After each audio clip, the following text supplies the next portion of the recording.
You're very kind. You know, I take great pride. The first real gathering I've had since I've been back is this, since I've become speaker. And I will tell you this, all because of Connie.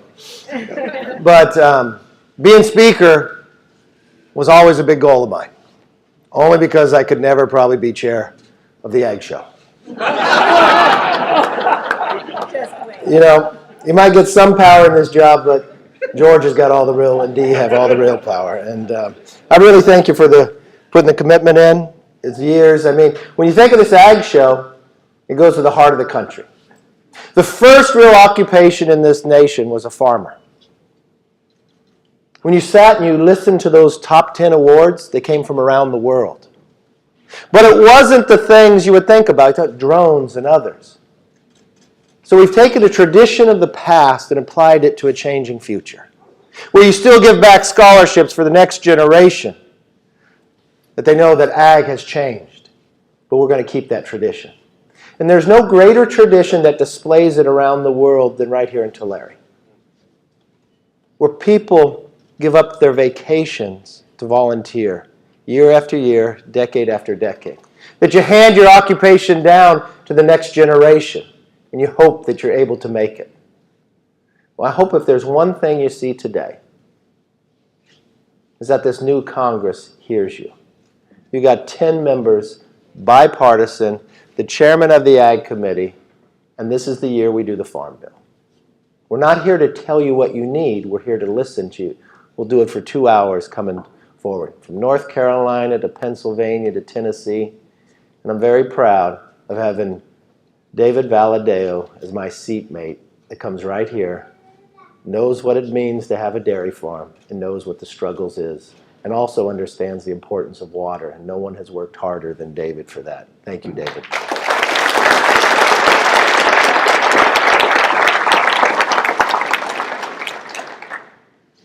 Now, George got more power in his job, but I hope he didn't have to go 15 rounds to win chairman like I did. Anybody can win speaker on the first round. It just takes a little tougher. But I will tell you, I'm very proud of having this delegation here, especially bipartisan, Panetta and Costa.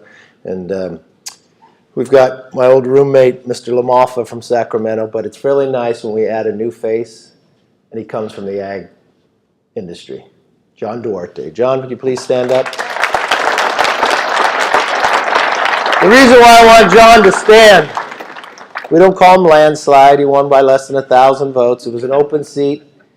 If you would have asked where he was a year ago, he was still sitting in the exact same seats, but not as a congressman. Just a person who sold you your trees, fought for water, understood the ag industry, wondered if he could hand it off to the next generation. Then he sat around and he says, I can no longer do nothing. He's watching a country change before his eyes, more importantly a state, so he decided to throw his name in the ring. And you know what? I'm very proud of him. And that's exactly what we need in Washington. A few fresh faces, a few new ideas. I'm very proud of you, John, and I thank you for running. I look forward to what you accomplish in the next 2 years. You can applaud that. Nothing impresses me more than all the volunteers. You know, it's pretty amazing. You stand in line, you go through, and the person taking your ticket might be your banker, might be your doctor, might be your nurse, might be your school teacher, but it's all part of the family. And that's what makes this place so special, but that also what makes this place the only place in the world that can do it. You know, it was said, when tillage begins, other art flows.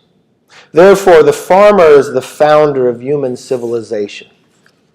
Senator Daniel Webster said that more than 180 years ago when speaking about agriculture. He talked about when tillage begins, other art flows. I was not an art major, but there is nothing more beautiful when I see snow-tipped mountains, a green valley, and people all coming to the show. What ruins this artwork is when I see the water flow to the ocean and not to the valley. What ruins this artwork and when I see the choices are made for fish, not people. What ruins this artwork is you could guarantee you could hand it to the next generation if you were provided the freedom of the obstacles just to do your job. The rising cost of inflation. It's not the same to farm as you did in the past. But the ability to watch snow-tipped mountains and not have the storage after year you fought for, to watch it go out to the ocean. And people talk about creating a desalination plant so you can make that fresh water that went to salt water back into fresh water. Our pumps that are being denied to be put down so we can grow. We're plentiful. We can succeed because you've proven it time and again. I'm proud of being the speaker from the Valley, the first to ever have that opportunity. And I take those valleys, values, understanding, directly to the table. I pride myself on what grows here. From the pistachios, the walnuts, the grapes. Nobody grows more nuts in this valley than Sacramento or Washington. That's the only place.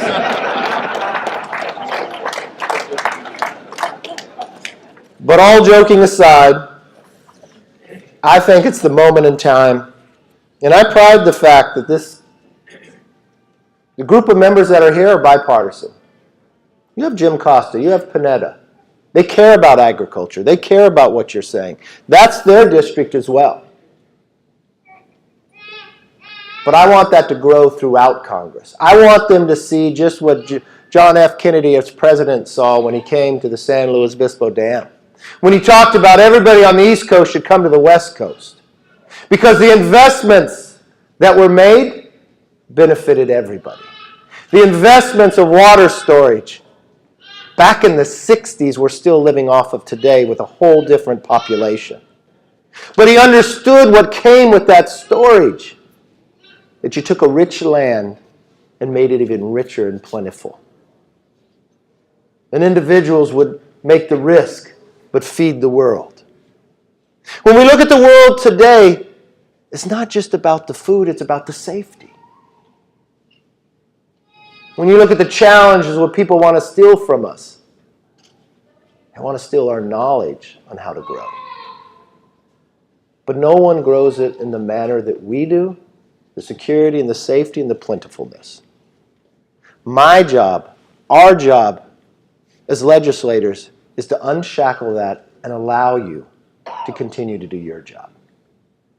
You know, I talk about all these members. There's one that still has the title in my mind. It's Connie Conway. You could applaud her.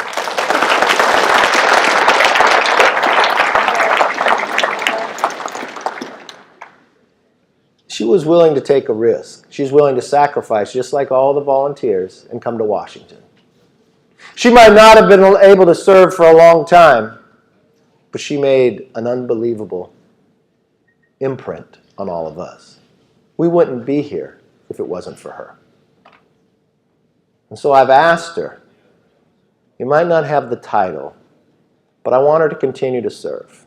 I asked her if she would work with me on my staff to continue to make sure the days I'm not here, that the voices are still being heard. She told me she'd think about it. But I think we might be able to. 1 second. But you're going to continue to see her and hear from her, so I appreciate that. Look, I see the challenges that are going on. I've seen a nation continue to change. But when we focus on our foundation, nobody outcompetes us. And our job in the next Congress is to make sure you have the ability to do your job. That means at times we're going to be loud. That means at times we're going to have to fight. But I want you to learn one trait from me that I learned from the Valley. I will never give up.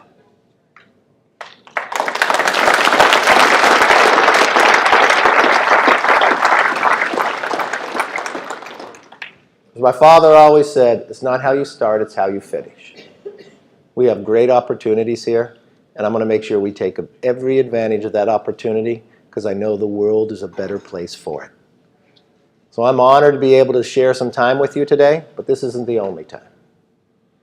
So in a couple hours, we're going to sit down as a bipartisan group of members, and it's your moment in time. You can give us advice. We know where our poll ratings are. But what I really want you to do is give us your wisdom when it comes, not just today, but for the future. Because that's what we want to do in the next Farm Bill. We only bring it up once every 5 years. But it's not just the Farm Bill that I want to hear from.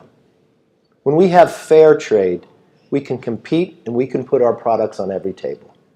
When I watch these other countries want to come and be on our shelves but say no to their countries, that's wrong. We need to knock down every barrier because no one's going to beat us in that process. But we need to also knock down the barriers where we provide you the water to be able to provide the product to be on those shelves. So come forward, give us your ideas, because we want to bring Washington to you, and we want to take your values back there to solve it. Thank you, and God bless.